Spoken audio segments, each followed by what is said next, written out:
Om Shanti. Good morning. 1 तारीख के बाबा के महावाक्य हैं। बाबा ने कहा है, मीठे बच्चे, देही अभिमानी बनने की प्रैक्टिस करो। इस प्रैक्टिस से ही तुम पुण्य आत्मा बन सकेंगे। प्रश्न है, किस एक नॉलेज के कारण तुम बच्चे सदा हर्षित रहते हो? बाबा ने कहा, तुम्हें नॉलेज मिली है कि ये नाटक बड़ा वंडरफुल बना हुआ है। इसमें हर एक एक्टर का अविनाशी पार्ट नूंदा हुआ है। सब अपना अपना पार्ट बजा रहे हैं। इस कारण तुम सदा हर्षित रहते हो। प्रश्न दूसरा है, कौन सा एक हुनर बाप के पास ही है, दूसरों के पास नहीं? तो बाबा कहते हैं, देही अभिमानी बनाने का हुनर एक बाप के पास है, क्योंकि वह खुद सदा देही है, सुप्रीम है। ये हुनर किसी भी मनुष्य को आ नहीं सकता है। ओम शांति। रूहानी बच्चों अर्थात आत्माओं प्रति बाप बैठ समझाते हैं। अपने को आत्मा तो समझना है ना। बाप ने बच्चों को समझाया है। पहले पहले ये प्रैक्टिस करो कि हम आत्मा हैं, ना कि शरीर। जब अपने को आत्मा समझेंगे तभी परम पिता को याद करेंगे। अपने को आत्मा नहीं समझेंगे तो फिर जरूर लौकिक संबंधी धंधा आदि ही याद आता रहेगा। इसलिए पहले तो ये प्रैक्टिस होनी चाहिए कि मैं आत्मा हूँ, तो फिर रूहानी बाप की याद ठहरेगी। बाप ये शिक्षा देते हैं कि अपने को देह नहीं समझो। ये ज्ञान बाप एक ही बार सारे कल्प में देते हैं, फिर 5000 वर्ष के बाद ये समझानी मिलेगी।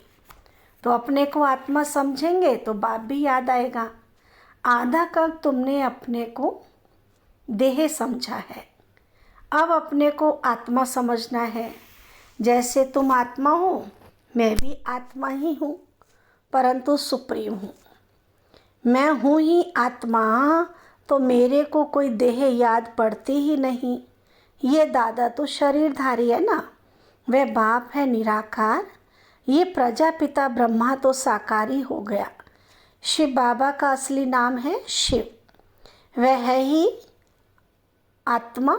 सिर्फ वह ऊंच अर्थात सुप्रीम आत्मा है। सिर्फ इस समय ही आकर इस शरीर में प्रवेश करता हूँ। वह कभी देह अभिमानी हो ना सके। देह अभिमानी साकारी मनुष्य होते हैं, वह तो है ही निराकार। उनको आकर ये प्रैक्टिस करानी है। कहते हैं, तुम अपने को आत्मा समझो। मैं आत्मा हूँ। ये पाठ बैठकर पढ़ो। मैं आत्मा शिव बाबा का बच्चा हूँ। हर बात में प्रैक्टिस ज़रूर चाहिए। तो बाबा भी कहते हैं, आत्मा समझने की प्रैक्टिस करो। और मैं शिव बाबा का बच्चा हूँ। बाप कोई नई बात नहीं समझाते हैं। तुम जब अपने को आत्मा पक्का समझेंगे तब बाप भी पक्का याद रहेगा। देह अभिमान होगा तो बाप को याद कर नहीं सकेंगे। आधा कल तुमको देह का अहंकार रहता है। अभी तुमको सिखाता हूँ कि अपने को आत्मा समझो। सत्युग में ऐसे कोई सिखाता नहीं कि अपने को आत्मा समझो। शरीर पर नाम तो पड़ता ही है, नहीं तो 1-2 को बुलावे कैसे? यहाँ तुमने बाप से जो वर्षा पाया है वही प्रारब्ध वहाँ पाते हो। बाकी बुलाएंगे तो नाम से ही ना। श्री कृष्ण भी शरीर का नाम ही है ना। नाम बिगड़ तो कारोबार आदि चल ना सके।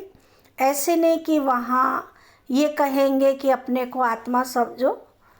वहाँ तो आत्म अभिमानी रहते ही हैं। ये प्रैक्टिस तुमको अभी कराई जाती है, क्योंकि बाप बहुत ऊपर उठाते हैं। प्रैक्टिस करने से हमारे अनेक जन्मों के विकर्म विनाश होते हैं, तो हम बहुत ही श्रेष्ठ बन जाते हैं। आहिस्ते आहिस्ते थोड़ा थोड़ा पाप चढ़ते चढ़ते अभी फुल पाप आत्मा बन पड़े। आधा कल्प के लिए जो कुछ किया वह खलास भी तो होगा ना। तो आहिस्ते आहिस्ते ही कम भी होता जाता है। सतयुग में तुम सतो प्रधान हो, त्रेता में सतो बन जाते हो। वर्षा अभी मिलता है। अपने को आत्मा समझ बाप को याद करने से ही वर्षा मिलता है। ये देही अभिमानी बनने की शिक्षा बाप अभी देते हैं। सत्युग में ये शिक्षा नहीं मिलती। अपने अपने नाम पर ही चलते हैं। यहाँ तुम्हारे को याद के बल से पापात्मा से पुण्यात्मा बनना है। सत्युग में इस शिक्षा की दरकार नहीं। ना तुम ये शिक्षा वहाँ ले जाते हो, वहाँ ना ये ज्ञान ना योग ले जाते हो। तुमको पति से पावन अभी ही बनना है। फिर आहिस्ते आहिस्ते कला कम होती जाती है। जैसे चंद्रमा की कला कम होती है ना, लीक जाकर रहती है। तो इसमें मूंझने का नहीं, कुछ भी ना समझो। तो बाबा कहते पूछो, पहले तो ये पक्का निश्चय करो हम आत्मा हैं। हमारी आत्मा ही अभी तमो प्रधान बनी है। पहले सतो प्रधान थी, फिर दिन प्रतिदिन कला कम होती ही जाती है। मैं आत्मा हूँ ये पक्का ना होने से ही तुम बाप को भूलते हो।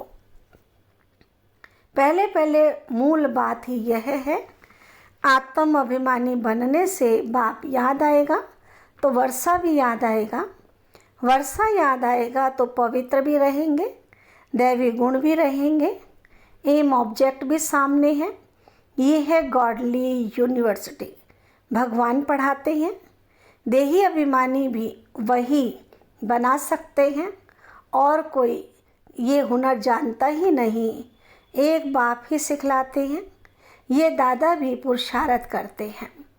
बाप तो कभी देह लेते ही नहीं। जो उनको देही अभिमानी बनने का पुरुषार्थ करना पड़े वह सिर्फ इस ही समय आते हैं तुमको देही अभिमानी बनाने। ये कहावत है, जिनके माथे मामला वह कैसे नींद करे। नींद कहाँ से आए ऐसा बोलते हैं ना, तो बाबा कहते वह कैसे नींद करे। बहुत धंधा आदि टू मच होता है तो फुर्सत नहीं मिलती। और जिनको फुर्सत है वे आते हैं बाबा के सामने पुरुषार्थ करने।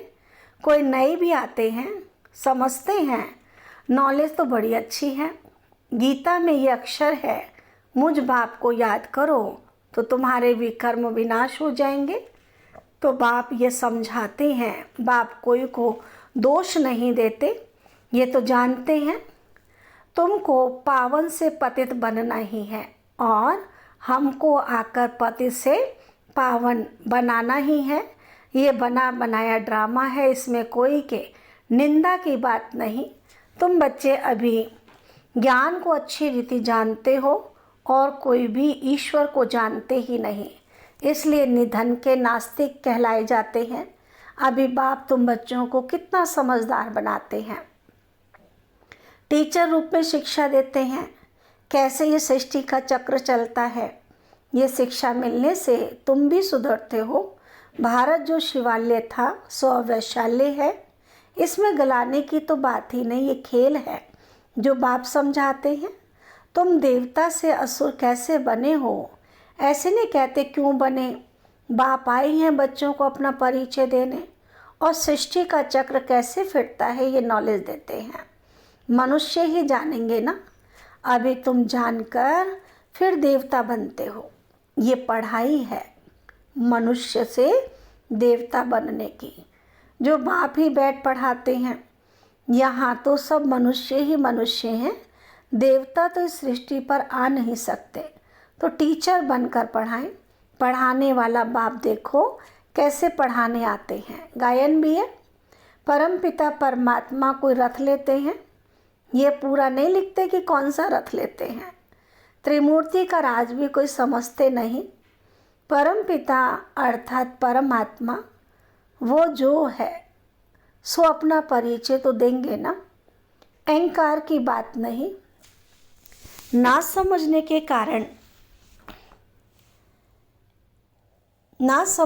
कारण कहते हैं इनमें अहंकार है। ये ब्रह्मा तो कहते नहीं कि मैं परमात्मा हूँ। ये तो समझ की बात है। ये तो बाप के महावाक्य हैं। सभी आत्माओं का बाप एक है। इनको दादा कहा जाता है। ये भाग्यशाली रथ है। नाम भी ब्रह्मा रखा है क्योंकि ब्राह्मण चाहिए ना। आदिदेव प्रजापिता ब्रह्मा है। प्रजा का पिता है। अब प्रजा कौन सी? प्रजापिता ब्रह्मा शरीरधारी है तो एडॉप्ट किया ना। तो बच्चों को शिव बाबा समझाते हैं, मैं एडॉप्ट नहीं करता हूँ। तुम सब आत्माएं तो सदैव मेरे बच्चे हो ही। मैं तुमको बनाता नहीं हूँ। मैं तुम आत्माओं का अनादि बाप हूँ। बाप कितना अच्छी रीति समझाते हैं, फिर भी कहते अपने को आत्मा समझो। तुम सारी पुरानी दुनिया का संन्यास करते हो। बुद्धि से जानते हो सब वापस जाएंगे इस दुनिया से। ऐसे नहीं कि संन्यास कर जंगल में जाना है। सारी दुनिया का संन्यास कर हम अपने घर चले जाएंगे। इसलिए कोई भी चीज़ याद न आए सिवाय एक शिव बाबा के। 60 वर्ष की आयु हुई तो वाणी से परे वानप्रस्थ में जाने का पुरुषार्थ करना चाहिए। ये वानप्रस्थ की बात अभी की है। भक्ति मार्ग में तो वानप्रस्थ का किसी को पता ही नहीं। वानप्रस्थ का अर्थ नहीं बता सकते। वाणी से परे मूल वतन को कहेंगे। वहाँ सभी आत्माएं निवास करती हैं तो सबकी वानप्रस्थ अवस्था है। सबको जाना है घर। शास्त्रों में दिखाते हैं आत्मा भ्रुकुटी के बीच चमकता हुआ सितारा है। कई समझते आत्मा अंगूठे मिसल है। अंगूठे मिसल को ही याद करते हैं। स्टार को कैसे याद करें? पूजा कैसे करें? तो बाप समझाते हैं तुम देह अभिमान में जब आते हो तो पुजारी बन जाते हो। भक्ति का समय शुरू होता है। उसको भक्ति कल्ट कहते हैं। ज्ञान कल्ट अलग है। ज्ञान और भक्ति इकट्ठे नहीं हो सकते। दिन और रात इकट्ठे नहीं हो सकते।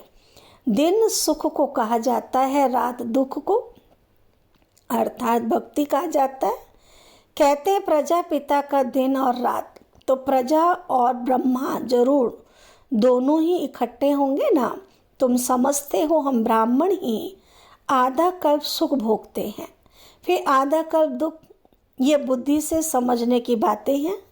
यह भी जानते हो सब बाप को याद नहीं कर सकते, फिर भी बाप को समझाते रहते हैं बच्चे अपने को आत्मा समझो और मुझे याद करो तो तुम पावन बन जाएंगे। ये पैगाम सबको पहुंचाना है, सर्विस करनी है। जो सर्विस ही नहीं करते हैं वे फूल नहीं ठहरे। बागवान बगीचे में आएंगे तो उनको फूल ही सामने चाहिए। जो सर्विसेबल हैं, बहुतों का कल्याण करते हैं, जिनको देह अभिमान है, वे खुद भी समझेंगे हम फूल तो है नहीं। बाबा के सामने तो अच्छे अच्छे फूल बैठे हैं, तो बाप की उन पर नज़र जाएगी। डांस भी अच्छा चलेगा। डांसिंग गर्ल का मिसाल है ना। स्कूल में भी टीचर तो जानते हैं ना कौन नंबर 1 है, कौन नंबर 2 है, कौन 3 है। बाप का भी अटेंशन सर्विस करने वालों की तरफ जाएगा। दिल पर भी वही चढ़ते हैं। डिस सर्विस करने वाले थोड़े दिल पर चढ़ते हैं। बाप पहली मुख्य बात समझाते हैं, बच्चे अपने को आत्मनिश्चय करो, तब बाप की याद ठहरेगी। देह अभिमान होगा तो बाबा की याद नहीं ठहरेगी। लौकिक संबंधियों तरफ, धंधे धोरी तरफ बुद्धि चली जाएगी। देही अभिमानी होने से पारलौकिक बाप की याद आएगी। तो बाप को बहुत प्यार से याद करना चाहिए। अपने को आत्मा समझना, इसमें मेहनत है, एकांत चाहिए। 7 रोज़ की भट्ठी का कोर्स बहुत कड़ा है। कोई की याद ना आए, किसको पत्र भी नहीं लिख सकते। ये भट्ठी तुम्हारी शुरू की थी। यहाँ तो सबको रख नहीं सकते ना, इसलिए कहा जाता है घर में रह के प्रैक्टिस करो। भगत लोग भी भक्ति के लिए अलग कोठी बना देते हैं, अंदर कोठी में बैठ माला सिमरते हैं। तो इस याद की यात्रा में भी एकांत चाहिए, एक बाबा को ही याद करना है। इसमें कुछ जबान चलाने की बात नहीं है। इस याद के अभ्यास में फुर्सत चाहिए। तुम जानते हो लौकिक बाप है हद का क्रिएटर, ये है बेहद का क्रिएटर। प्रजापिता ब्रह्मा तो बेहद का ठहरा ना, तो बच्चों को अडॉप्ट करते हैं। शिव बाबा अडॉप्ट नहीं करते, उनके तो बच्चे सदैव हैं ही। तुम कहेंगे शिव बाबा के हम बच्चे आत्माएं अनादि हैं ही। ब्रह्मा ने तुमको अडॉप्ट किया है। हर एक बात अच्छी रीति समझने की है। तो बाप रोज़ रोज़ बच्चों को समझाते हैं, कहते हैं बाबा याद नहीं रहती, तो बाप कहते इसमें थोड़ा समय निकालना चाहिए। कोई ऐसे होते हैं जो बिल्कुल समय दे नहीं सकते, तो बुद्धि में काम बहुत रहता है, फिर याद की यात्रा कैसे हो। तो बाप समझाते हैं मूल बात यह है, अपने को आत्मा समझ, मुझ बाप को याद करो तो तुम पावन बन जाएंगे। मैं आत्मा हूँ, शिव बाबा का बच्चा हूँ। ये मन मनाभव हुआ ना, इसमें मेहनत चाहिए। आशीर्वाद की बात नहीं, ये तो पढ़ाई है। इसमें कृपा व आशीर्वाद नहीं चलती। मैं कभी तुम्हारे ऊपर हाथ रखता हूँ क्या? तुम जानते हो बेहद के बाप से हम वर्षा ले रहे हैं। अमर भव, आयुष्मान भव, इसमें सब आ जाता है। तुम फूल अर्थात फुल एज आयु पाते हो, वहाँ कभी अकाल मृत्यु नहीं होती है। यह वर्षा कोई साधु संत आदि दे नहीं सकते, वह कहते हैं पुत्रवान भव। तो मनुष्य समझते उनकी कृपा से बच्चा हुआ है, बस जिनको बच्चा नहीं होगा वह जाकर उनका शिष्य बनेंगे। ज्ञान तो एक ही बार मिलता है, यह है अभयविचारी ज्ञान, जिसकी आधा कल प्रारब्ध चलती है, फिर है अज्ञान। भक्ति को ज्ञान कहा जाता है। हर एक बात कितना अच्छी रीति समझाई जाती है। अच्छा, मीठे मीठे सिकील दे बच्चों प्रति माता पिता बाप दादा का याद प्यार और गुड मॉर्निंग। रूहानी बाप की रूहानी बच्चों को नमस्ते। हम रूहानी बच्चों की रूहानी बाबा को नमस्ते। धारणा के लिए मुख्य सार है, अभी वानप्रस्थ अवस्था है, इसलिए बुद्धि से सब कुछ संन्यास कर एक बाप की याद में रहना है। एकांत में बैठ अभ्यास करना है। हम आत्मा हैं, आत्मा है। सेकेंड पॉइंट है सर्विसेबल फूल बनना है। देह अभिमानवश ऐसा कोई कर्म नहीं करना है जो डिससर्विस हो जाए। बहुतों के कल्याण के निमित्त बनना है। थोड़ा समय याद के लिए अवश्य निकालना है। वरदान बाबा ने दिया है, परमात्म ज्ञान की नवीनता पवित्रता को धारण करने वाले सर्व लगावों से मुक्त भव। डिटेल है, इस समय ज्ञान की नवीनता ही पवित्रता है। फलक से कहते हो कि आग कपोस इकट्ठे रहते भी आग नहीं लग सकती। विश्व को आप सब की ये चैलेंज है कि पवित्रता के बिना योगी व ज्ञानी तो आत्मा नहीं बन सकते। तो पवित्रता अर्थात संपूर्ण लगाव मुक्त, किसी भी व्यक्ति व साधनों से भी लगाव ना हो, ऐसी पवित्रता द्वारा ही प्रकृति को पावन बनाने की सेवा कर सकेंगे। स्लोगन है, पवित्रता आपके जीवन का मुख्य फाउंडेशन है। धरत पर ये धर्म ना छोड़िए। अच्छा, ओम शांति।